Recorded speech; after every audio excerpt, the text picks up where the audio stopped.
തെരഞ്ഞെടുപ്പ് കാലമായതുകൊണ്ട് മുസ്ലിം ലീഗിനെതിരെ CPM-ന്റെ ആക്രമണം തീർച്ചയാണ്, പ്രത്യേകിച്ചും മലബാറിലെ. അപ്പോൾ ആണവ കരാറ്, അതുപോലെ പാലസ്തീൻ പ്രശ്നം, അതൊക്കെ എടുത്തു കാട്ടിയായിരിക്കും മുസ്ലിം ലീഗിനെ അവർ ആക്രമിക്കുക. അതിന് എന്ത് മറുപടിയാണ് മുസ്ലിം ലീഗ് നൽകാനുള്ളത്? അവരെ സംബന്ധിച്ച് മുസ്ലിം പറയാനുണ്ട്.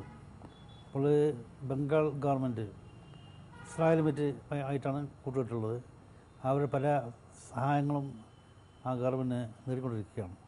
അപ്പോൾ അവർ ഒരു ഭാഗത്ത് എതിർക്കുമ്പോൾ മറ്റേ ഭാഗത്ത് അവർ സഹായം അവർ നേടുന്നുണ്ട്. അതുപോലെ അലിഗർ ഇവിടെ കേരളത്തിൽ ഒരു ക്യാമ്പസ് ആരംഭിക്കുവാൻ കേന്ദ്ര ഗവൺമെൻറ്റും അതുപോലെ അലിഗർ യൂണിവേഴ്സിറ്റിയും സമ്മതിച്ചിരിക്കുകയാണ്. പക്ഷേ ഇന്ന് ഗവൺമെൻറ് അതിനെതിരായിട്ടുള്ള നീക്കമാണ് കാണുന്നത്. അപ്പോൾ അത് ഇവിടേക്കുള്ളതല്ല, അത് മറ്റൊരു ഭാഗത്തേക്കാണ് എന്ന് പറഞ്ഞ് അത് അട്ടിമറിക്കാൻ വേണ്ടി ശ്രമിക്കുന്നുണ്ട്. അതിൽ ഞങ്ങൾ പ്രതിഷേധമുണ്ട്. മതവിശ്വാസത്തിൻ്റെ കാര്യത്തിൽ അബ്ദുള്ളക്കുട്ടി ഒരു നിലപാടെടുത്തപ്പോൾ CPM അത് ഗവനിക്കാതെ കടന്നു പോകാനായിട്ട് ശ്രമിച്ചത്. അപ്പോൾ ഇക്കാര്യത്തിൽ ഈ മതവിശ്വാസികളോട് CPM ഇപ്പോൾ കാട്ടുന്ന ഈ ഔദാര്യം എത്രത്തോളം വാസ്തവത്തിലുള്ളതാണ് എന്നാണ് താങ്കൾ കരുതുന്നത്? ഔദാര്യം ആത്മാർത്ഥമായിട്ടുള്ളതാണ് എന്ന് എനിക്ക് തോന്നുന്നില്ല. അതെന്തുകൊണ്ടാണ് അങ്ങനെ തോന്നാത്തത്? കാരണം അവർക്ക് ഒരു മതസംഘടനയുമായിട്ട് അല്ലെങ്കിൽ മതങ്ങളുമായിട്ട് കൂടുതൽ അടുത്തു പോകാൻ സാധ്യമല്ല. മതത്തിനെതിരായ പല നീക്കങ്ങളും കണ്ടു കഴിഞ്ഞതാണ്. അപ്പോൾ അത് ഇന്നവർ ഔദാര്യം ചിലപ്പോൾ കാണിക്കുന്നുണ്ടെങ്കിൽ അത് ചില ഉദ്ദേശങ്ങളോട് മാത്രമാണത്. അപ്പോൾ ആ നിലക്കുള്ള ഔദാര്യം ഇതുകൊണ്ട് ഒരിക്കലും കണക്കെടുക്കാൻ സാധ്യമല്ല. ഈ അബ്ദുള്ളക്കുട്ടി UDF-ന്റെ പാളയത്തിൽ കടക്കാൻ എന്തെങ്കിലും സാധ്യതയുണ്ടോ? അതിനകത്ത് അറിയാമെന്ന് ചർച്ച ചെയ്തിട്ടില്ലാരും. PK കുഞ്ഞാലിക്കുട്ടി തന്നെ ഒരു ദിവസം പറഞ്ഞിരുന്നു, അതായത് മുസ്ലിം ലീഗിന് 3 ലോക്സഭാ സീറ്റുകൾക്ക് അർഹതയുണ്ട് എന്ന്. ലീഗ് ഇത്തവണ കൂടുതൽ സീറ്റ് ചോദിക്കുമോ? അത് ആവശ്യമായ സീറ്റുകൾ ചോദിക്കും. നമ്മൾ ആ സാഹചര്യം വരുമ്പോൾ ആവശ്യപ്പെടും. കരുണാകരനോട് എന്നും മുസ്ലിം ലീഗ് ഒരു പ്രത്യേക താല്പര്യം കാട്ടിയിട്ടുണ്ട്.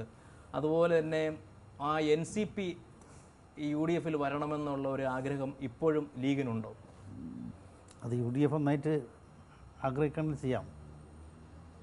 മുസ്ലിം ലീഗ് മാത്രമല്ല UDF-ഉം തീരുമാനിക്കണല്ലോ ബന്ധമാണെന്നുള്ളത്. ആ നിലക്കാണെങ്കിൽ എല്ലാവരും UDF അനുകൂലമാണെങ്കിൽ അത് തീരുമാനിക്കാം. അല്ലാതെ മുസ്ലിം ലീഗിന് മാത്രമായിട്ട് അക്കാര്യത്തിൽ ഒരു നിർബന്ധം ഒരിക്കലുമില്ല. നിർബന്ധമില്ല.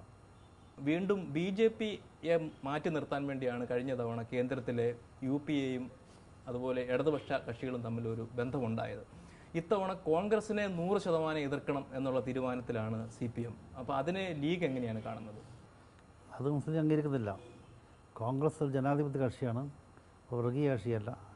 ആ സംഘടനയും ഉൾപ്പെടുത്തിക്കൊണ്ടുള്ള ഒരു മുന്നേറ്റമാണ് ഞാൻ ആഗ്രഹിക്കുന്നത്.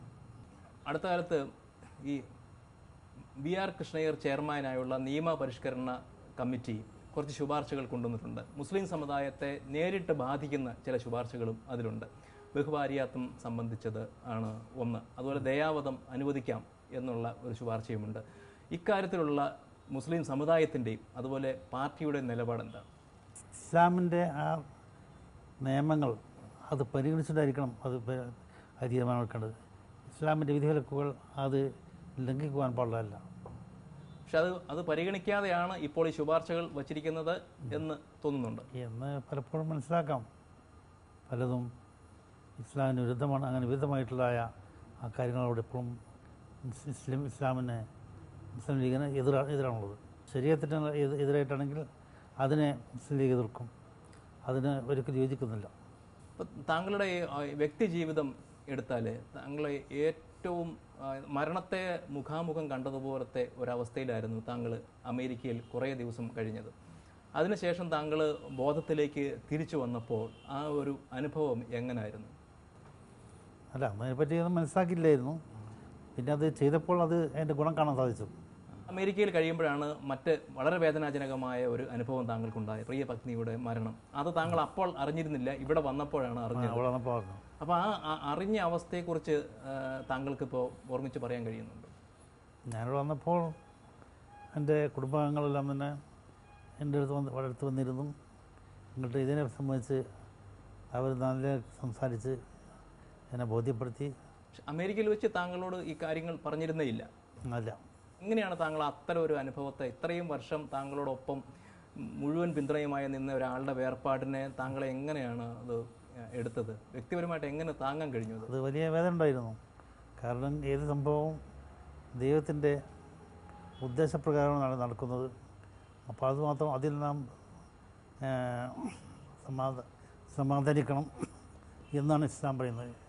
എന്ത് തന്നെ ആയാലും അതിൻ്റെ വിധി അള്ളാഹുവിനാണ് എന്ന് മനസ്സിലാക്കുന്നത്.